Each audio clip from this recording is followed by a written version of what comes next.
വാക്യങ്ങൾ. അവൻ ദെർബയിലും ലുസ്ത്രയിലും ചെന്ന് അവിടെ വിശ്വാസമുള്ള ഒരു യഹൂദ സ്ത്രീയുടെ മകനായി തിമോഥെയോസ് എന്നു പേരുള്ള ഒരു ശിഷ്യനുണ്ടായിരുന്നു. അവന്റെ അപ്പൻ യവനനായിരുന്നു. അവൻ ലുസ്ത്രയിലും ഇക്കോന്യയിലുമുള്ള സഹോദരന്മാരാൽ നല്ല സാക്ഷ്യം കൊണ്ടവൻ ആയിരുന്നു. അവൻ തന്നോടുകൂടെ പോരേണമെന്ന് പൌലോസ് ഇച്ഛിച്ചു. അവന്റെ അപ്പൻ യവനൻ എന്നു അവിടങ്ങളിലുള്ള യഹൂദന്മാർ എല്ലാവരും അറിഞ്ഞിരുന്നതിനാൽ അവരെ വിചാരിച്ചു അവനെ പരിച്ഛേദന കഴിപ്പിച്ചു. അവർ പട്ടണം തോറും ചെന്ന് യെരുശലേമിലെ അപ്പോസ്തലന്മാരും മൂപ്പന്മാരും വിധിച്ച നിർണയങ്ങൾ പ്രമാണിക്കേണ്ടതിന് അവർക്ക് ഏൽപ്പിച്ചുകൊടുത്തു. അങ്ങനെ സഭകൾ വിശ്വാസത്തിൽ ഉറയ്ക്കുകയും എണ്ണത്തിൽ ദിവസേന പെരുകുകയും ചെയ്തു. അവർ ആസ്യയിൽ വചനം പ്രസംഗിക്കരുതെന്ന് പരിശുദ്ധാത്മാവ് വിലക്കുകയാൽ ഫ്രൂഗിയയിലും ഗലാത്യദേശത്തിലും കൂടി സഞ്ചരിച്ച് മുസിയയിലെത്തി ബിഥുന്യയ്ക്കു പോകുവാൻ ശ്രമിച്ചു. യേശുവിന്റെ ആത്മാവോ അവരെ സമ്മതിച്ചില്ല. അവർ മുസിയ കടന്നു ത്രോവാസിലെത്തി. അവിടെ വെച്ച് പൌലോസ് രാത്രിയിൽ മക്കദോന്യക്കാരനായ ഒരു പുരുഷൻ അരികെ നിന്നു, നീ മക്കദോന്യയ്ക്ക് കടന്നുവന്ന് ഞങ്ങളെ സഹായിക്ക എന്ന് തന്നോട് അപേക്ഷിക്കുന്നതായി ഒരു ദർശനം കണ്ടു. ഈ ദർശനം കണ്ടിട്ടു അവരോട്, സുവിശേഷം അറിയിപ്പാൻ ദൈവം ഞങ്ങളെ വിളിച്ചിരിക്കുന്നു എന്ന് നിശ്ചയിച്ചു. ഞങ്ങൾ ഉടനെ മക്കേദോന്യയ്ക്ക് പുറപ്പെടുവാൻ ശ്രമിച്ചു. അങ്ങനെ ഞങ്ങൾ ത്രോവാസിൽ നിന്ന് കപ്പൽ നീക്കി നേരെ സമോത്രാക്കയിലേക്കും പിറ്റേന്നാൾ നവപ്പോലിക്കും അവിടെ നിന്ന് ഫിലിപ്പിയിലേക്കും ചെന്നു. ഇത് മക്കദോന്യയുടെ ആ ഭാഗത്തെ ഒരു പ്രധാന പട്ടണവും റോമാക്കാർ കുടിയേറിപ്പാർത്തതുമാകുന്നു. ആ പട്ടണത്തിൽ ഞങ്ങൾ ചില ദിവസം പാർത്തു. ശബ്ബത്ത് നാളിൽ ഞങ്ങൾ ഗോപുരത്തിന് പുറത്തേക്ക് പോയി അവിടെ പ്രാർത്ഥനാസ്ഥലം ഉണ്ടായിരിക്കുമെന്ന് ഞങ്ങൾ വിചാരിച്ചു പുഴവക്കത്ത് ഇരുന്നു. അവിടെ കൂടി വന്ന സ്ത്രീകളോട് സംസാരിച്ചു. തുയത്തേര പട്ടണക്കാരത്തിയും രക്താംബരം വിൽക്കുന്നവളുമായ ലുദിയ എന്നു പേരുള്ള ദൈവഭക്തിയായ ഒരു സ്ത്രീ കേട്ടുകൊണ്ടിരുന്നു. പൌലോസ് സംസാരിച്ചത് ശ്രദ്ധിക്കേണ്ടതിന് കർത്താവ് അവളുടെ ഹൃദയം തുറന്നു. അവളും കുടുംബവും സ്നാനമേറ്റ ശേഷം, നിങ്ങളെന്നെ കർത്താവ് വിശ്വസ്ത എന്ന് എണ്ണിയിരിക്കുന്നുവെങ്കിൽ എന്റെ വീട്ടിൽ വന്ന് പാർപ്പീൻ എന്നു അപേക്ഷിച്ചു ഞങ്ങളെ നിർബന്ധിച്ചു.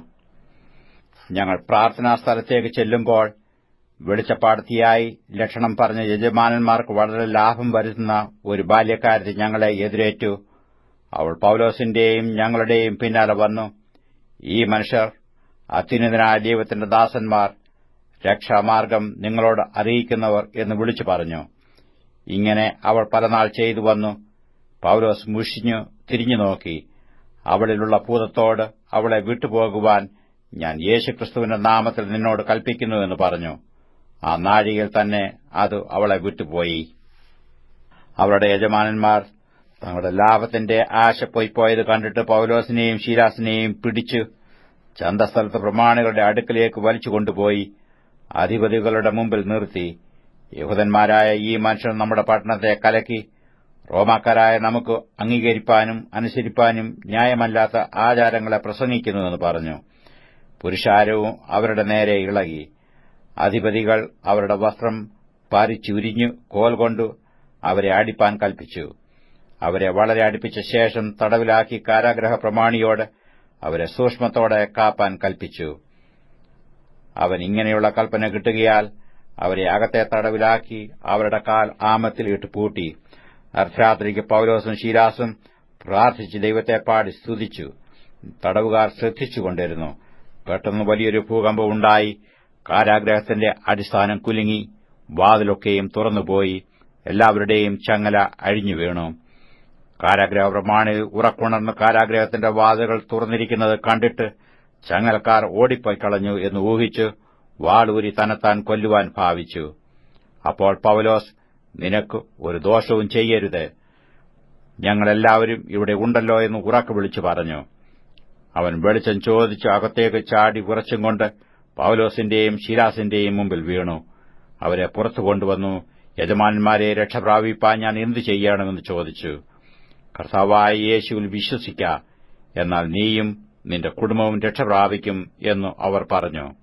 പിന്നെ അവർ കർത്താവിന്റെ വചനം അവനോടും അവന്റെ വീട്ടിലുള്ള എല്ലാവരോടും പ്രസംഗിച്ചു.